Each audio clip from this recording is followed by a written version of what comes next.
Hello DLG Familie, ना wie geht's? आज की वीडियो में हम देखेंगे Verben mit Präpositionen। ये बहुत इंपॉर्टेंट टॉपिक है। अगर आप सिलेक्टेड Verben mit Präpositionen याद कर लें तो आपकी राइटिंग और स्पीकिंग बहुत इम्प्रूव हो सकती है। So, los geht's! जी, तो आउटलाइन देख लेते हैं कि इस वीडियो में हम क्या-क्या चीज़ें डिस्कस करेंगे। सबसे पहले हम वर्ब्स की इम्पोर्टेंस देखेंगे। फिर हम कुछ सेंटेंसेस देखेंगे जिनमें हम वर्ब्स यूज करेंगे प्रेपोजिशंस के बगैर, और उन्हीं वर्ब्स को फिर हम देखेंगे कुछ प्रेपोजिशंस के साथ। उसके बाद हम एक वर्ब का यूज देखेंगे बहुत सारे प्रेपोजिशंस के साथ, और ये बहुत ही इम्पॉर्टेंट है। इससे आपको एक ओवरव्यू मिलेगा कि एक वर्ब के साथ बहुत से प्रेपोजिशंस को यूज करके किस तरह से हम सेंटेंसेस बनाएंगे। और एंड में हम देखेंगे कि प्रेपोजिशंस को यूज करके वर्ब्स के मीनिंग्स किस तरह से बदल जाते हैं। अब हम प्रॉपरली और फॉर्मली इस वीडियो को स्टार्ट करते हैं, और ये बहुत इंटरेस्टिंग होने वाली है। सेंटेंस में एक वर्ब का काम क्या होता है? वो एक्टिविटी को इंडिकेट करता है कि कोई ना कोई काम हो रहा है। Zum Beispiel, ich rede momentan। मैं फिलहाल बात कर रही हूँ। लेकिन मैं किससे बात कर रही हूँ? Momentan rede ich mit Ihnen। मैं अभी आपसे बात कर रही हूँ। तो इस सेंटेंस में आपने देखा कि सिंपल वर्ब यूज किया गया था, और इस सेंटेंस में वर्ब के साथ एक प्रेपोजिशन भी यूज किया गया है। अभी हम जो एक्टिविटीज कर रहे हैं उससे रिलेटेड कुछ और सेंटेंसेस देखते हैं, जैसे कि Sie hören mich, richtig? आप मुझे सुन रहे हैं, right? Also, wir wollen zusammen unser Deutsch verbessern। तो हम चाहते हैं मिलकर अपनी जर्मन को इम्प्रूव करना। In diesem Video sehen wir, warum Verben wichtig sind। इस वीडियो में हम देखेंगे कि verbs इम्पोर्टेंट क्यों हैं। जो अभी हमने सारे सेंटेंसेस बनाए उनके verbs अंडरलाइन हैं। अब सोचें इन verbs को हम ओमिट कर दें, हटा दें यहाँ से, तो सेंटेंसेस क्या रह जाएंगे? कुछ भी नहीं। तो इससे पता चलता है कि verbs कितने इम्पोर्टेंट हैं। अब हम कुछ एग्जाम्पल्स के साथ verbs को prepositions के बगैर यूज करके देखेंगे, और कुछ सेंटेंसेस में उन्हीं verbs को prepositions के साथ यूज करके देखेंगे कि सेंटेंस किस तरह से चेंज होता है। फर्स्ट एग्जाम्पल है Ich trinke Saft। मैं जूस पीती हूँ। कितना सिंपल और बेसिक सेंटेंस है, और इसमें कोई भी preposition यूज नहीं किया गया। लेकिन अब थोड़ी ही देर में हम एक ऐसा सेंटेंस देखेंगे जो कि इसी की मॉडिफिकेशन होगी, और उसमें हमने preposition यूज किया होगा। Ich trinke Saft am Wochenende। मैं वीकेंड में जूस पीती हूँ। तो इससे हमें पता चला कि जब हमने preposition को ऐड किया तो हमें ज़्यादा इन्फॉर्मेशन मिली, और हमें पता चला कि मैं कब जूस पीती हूँ। इसी सेंटेंस को हम एक और preposition यूज करके भी बना सकते हैं, जैसे कि Im Restaurant trinke ich Saft। मैं जूस पीती हूँ रेस्टोरेंट में। अब आप सोचेंगे कि इम रेस्टोरेंट शुरू में आ गया है, तो ये जर्मन लैंग्वेज में ऐसा होता है कि कुछ फ्रेगमेंट्स को जिन पर हमने स्ट्रेस देना होता है उनको हम शुरू में लेकर जा सकते हैं, और उसके बाद वर्ब लगता है, और उसके बाद नॉमिनेटिव। हालांकि इंग्लिश में और उर्दू हिंदी में हम ऐसा नहीं कर सकते। आपने कभी नहीं सुना होगा कि रेस्टोरेंट में पीती हूँ मैं जूस। इस तरह नहीं होता ना, इंग्लिश में भी नहीं होता। तो इसलिए जर्मन लैंग्वेज में सेंटेंस स्ट्रक्चर काफ़ी फ्लेक्सिबल होता है। सेकंड एग्जांपल मैंने ली है वर्ब राइजन की, जो कि है इश राइजे ज्ञान। I like to travel. तो लेट्स सी कि इसको हम preposition ऐड करके किस तरह से मॉडिफाई कर सकते हैं। Ich reise gern nach Spanien। I like to travel to Spain। Oder im August reise ich gern। इसका मतलब है कि nicht im September oder nicht im Dezember, aber im August। सिर्फ अगस्त में ही जब फोकस करना है, स्ट्रेस देना है, तो वो एलिमेंट स्टार्ट में, जैसे कि हमने यहाँ पर देखा था। Ich spiele Fußball। मैं खेलती हूँ फुटबॉल। लेकिन किसके साथ खेलती हूँ ये हम इंडिकेट करेंगे एक preposition के साथ। Ich spiele Fußball mit meinen Freunden, मैं अपने दोस्तों के साथ फुटबॉल खेलती हूँ। यहाँ पर आपको बताती चलूँ कि mit एक डाटिव प्रेपोजिशन है।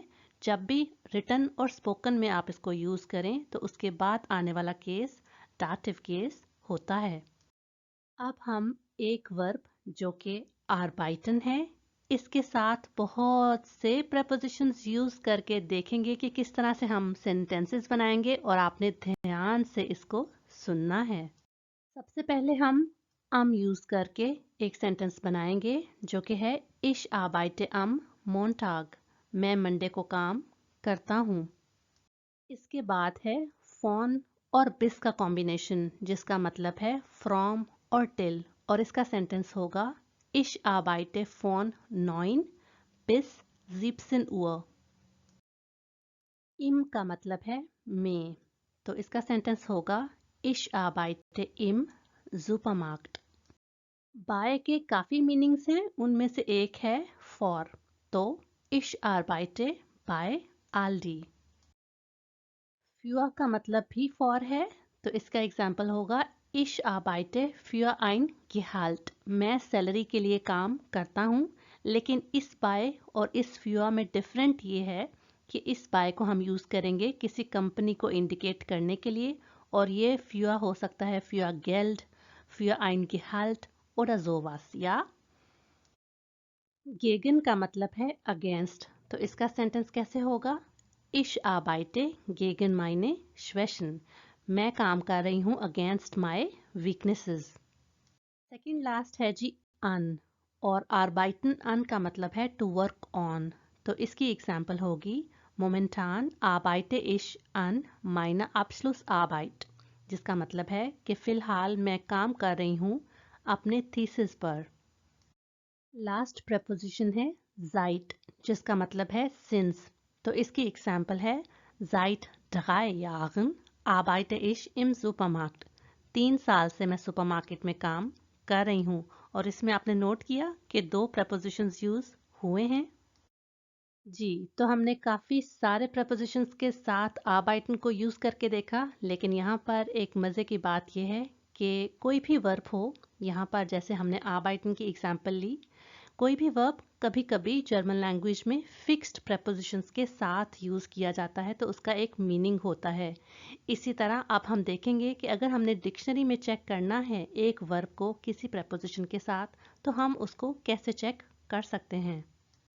जी, तो मैंने ऑनलाइन डिक्शनरी जो कि ये है, इसमें पुट किया स्प्रेशन का वर्ड, और जब मैंने स्क्रॉल डाउन किया तो मुझे इस तरह के एक्सप्रेशंस नज़र आए। आप देख रहे होंगे कि ये Verb mit Präposition इसकी एग्जाम्पल इंडिकेट कर रहा है।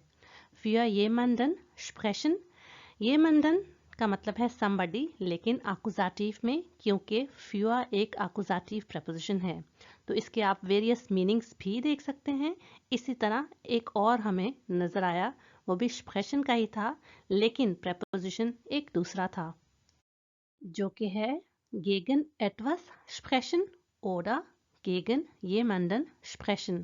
इसी तरह आप देख सकते हैं कि für का बिल्कुल ऑपोजिट gegen यहाँ पर यूज हुआ है, और दोनों के मीनिंग्स भी टोटली ऑपोजिट हैं। इसी तरह एक और प्रपोजिशन भी था जो कि मुझे sprechen के साथ नज़र आया, और मैंने सोचा वो भी आपके साथ ज़रूर शेयर करना चाहिए ताकि आप इन एक्सप्रेशंस को अपनी स्पीकिंग और राइटिंग में यूज़ कर सकें। एक्सप्रेशन के साथ थर्ड और लास्ट प्रपोजिशन मुझे मिट नजर आया, और मिट के साथ आप देख रहे हैं ये मंडम लगा है। ये मंडम भी somebody ही होता है, लेकिन ये डाटिव में यूज होता है। एंडिंग आपको याद है ना, डेयर, डेन, डेम, ये वही है, डेन और डेम के जैसा ही है, लेकिन वर्ड डिफरेंट है, क्योंकि मिट जैसे मैंने आपको पहले बताया एक डाटिव प्रपोजिशन है, तो इसके बाद डाटिव लगा करेंगे, प्रोनाउंस भी और डाटिव केस फॉलो होगा। तो इससे आपको पता चला कि वेरियस वर्ब्स जर्मन लैंग्वेज में कभी कभी फिक्स्ड प्रपोजिशंस कैरी करते हैं। उनको कैरी करने के लिए हमें कुछ ग्रामेटिकली रूल्स को भी फॉलो करना होता है, जैसे हमने केसेस का भी ध्यान रखना होता है। आपको क्लियरली पता चल गया होगा कि यहाँ पर हमने अकुजाटिव केस फॉलो किया और इसके बाद हमने डाटिव केस फॉलो किया। तो बेसिकली आपने कुछ set of verbs with prepositions हर एक जर्मन लेवल के अकॉर्डिंगली याद करने होते हैं और उनको अपनी लैंग्वेज का पार्ट बनाकर यूज़ करना होता है। जैसे कि अभी हमने बात की कि जर्मन लैंग्वेज में कुछ वर्ब्स स्पेसिफिक प्रपोजिशंस कैरी करते हैं। अब हम उनमें से कुछ की एग्जांपल्स देखेंगे। पहला है डिस्कुटिeren mit और über। इन दोनों के साथ ये यूज़ किया जा सकता है। अब हम वन बाय वन इन दोनों की एग्जांपल्स देखेंगे। Ich habe gestern mit meiner Mitbewohnerin diskutiert। मैंने कल अपनी फ्लैटमेट के साथ डिस्कस किया। लेकिन क्या डिस्कस किया वो हम über के साथ इंडिकेट कर सकते हैं। Wir haben über unseren Reinigungsplan diskutiert। हमने अपने सफाई के प्लान पर डिस्कस किया।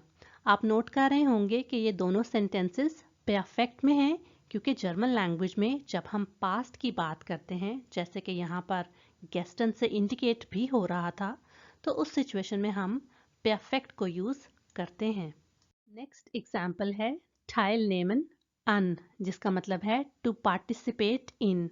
और कभी कभी हम फॉरेनर्स इसको रॉन्ग यूज़ करते हैं और इसको अन की जगह इन यूज़ करते हैं, जो कि जर्मन ग्रामर के अकॉर्डिंगली रॉन्ग होता है। अब हम इसको सेंटेंस में देखेंगे कि किस तरह से यूज़ करते हैं। Dieser Sommer möchte ich gern an einem Kochkurs teilnehmen.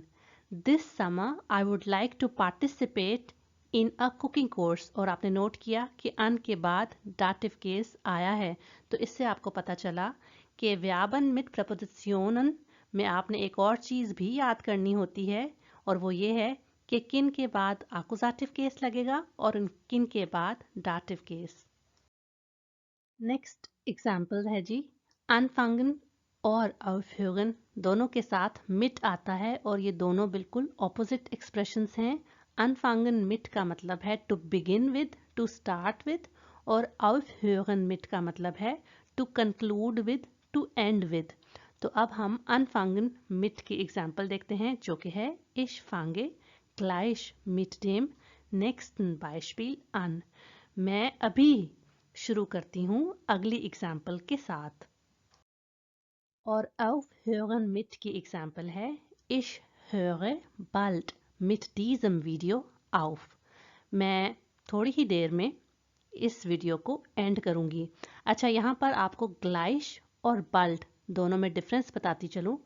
gleich का मतलब है अभी, यानी अभी ही, और bald का मतलब अभी भी हो सकता है, थोड़ी देर में भी हो सकता है, कल भी हो सकता है। जैसे आपने सुने होंगे एक्सप्रेशंस bis gleich और bis bald। bis gleich का मतलब है अभी तक, और bis bald का मतलब है कि till then, जब तक नहीं मिलते तब तक, राइट। तो ये इन दोनों का डिफरेंस था। रिफ्लेक्सिव वर्ब्स को कुछ प्रपोजिशंस के साथ यूज़ करके देखेंगे। अगर आपको नहीं पता कि रिफ्लेक्सिव वर्ब्स क्या हैं, तो इन पर मैंने एक सेपरेट वीडियो बनाई हुई है, वो आप चेक कर सकते हैं, मैं लिंक भी कर दूंगी। तो उनमें से फर्स्ट है sich beschweren, जिसका मतलब है टू कंप्लेन, और ये बिल्कुल बेसिक लेवल का है, आपको A1 और A2 लेवल में आना चाहिए। और इसको हम यूज़ करके देखेंगे über और by के साथ वन बाय वन एग्जाम्पल्स में। तो सिचुएशन ये है कि लेना मेरी नाखबागिन है और वो मेरे घर से होने वाले शोर पर परेशान है और उसके बारे में कंप्लेन करती है, तो उसको हम सेंटेंस में कहेंगे लेना beschwert sich über Lärm। और वो मुझसे ही कंप्लेन कर रही है, तो देखते हैं बाय को यूज़ करके हम सेंटेंस को किस तरह से मॉडिफाई करेंगे। तो सेंटेंस हो जाएगा लेना beschwert sich bei mir। उसने मुझसे कंप्लेन की। और über और by इन दोनों को इकट्ठा भी हम इस सेंटेंस में यूज़ कर सकते हैं, जो कि हम अभी देखने लगे हैं। लेना beschwert sich bei mir über Lärm। लेना ने कंप्लेन की मुझसे शोर पर। तो यहाँ पर आपने देखा कि जब हम रिफ्लेक्सिव वर्ब यूज़ करते हैं तो वर्ब के बाद उसका रिफ्लेक्सिव एलिमेंट आना होता है और उसके बाद बाकी पार्ट ऑफ द सेंटेंस होता है। लेना ने मुझसे कंप्लेन की शोर की, कहीं आप भी मुझी से शोर की कंप्लेन ना कर दे कि हमें क्यों क्रांकनवागन की आवाज़ सुनाई जा रही है। तो जल्दी से लास्ट एग्जाम्पल की तरफ चलते हैं, जो कि है sich freuen, और इसको हम यूज़ करेंगे auf और über के साथ। DLG Familie. Ich freue mich auf Ihre Kommentare und Feedback. I look forward to your comments and feedback. तो इससे हमें पता चला कि sich freuen auf का मतलब है to look forward to. और लास्ट एग्जाम्पल है Jana hat sich sehr über ihre Sommerferien gefreut. याना बहुत खुश हुई अपनी गर्मियों की छुट्टियों पर. अब आपने मुझे कमेंट सेक्शन में बताना है कि इस ईगे और इस ईगे में क्या डिफरेंस है और ये वाला क्यों कैपिटल लेटर से स्टार्ट हुआ था. तो आज के वीडियो के लिए इतना ही था एंड आई होप यह आपके लिए काफ़ी हेल्पफुल होगी. मुझे कमेंट सेक्शन में बताइएगा कि ये आपको कैसी लगी और ये भी बताइएगा कि किन और टॉपिक्स पर आप वीडियोस देखना चाहते हैं. अगर आप मेरी वीडियो अभी भी देख रहे हैं तो मैं आपका शुक्रिया अदा करती हूँ. मेरे चैनल को अब तक अगर आपने सब्सक्राइब नहीं किया तो काइंडली कर दें. ये चैनल और वीडियोस अगर आपकी हेल्प कर रहे हैं तो अपने लैंग्वेज लर्निंग फ्रेंड्स के साथ इसको शेयर करना एक अच्छा आइडिया हो सकता है. मैं मिलूंगी आपको नेक्स्ट वीडियो में. बिस बाल्ड.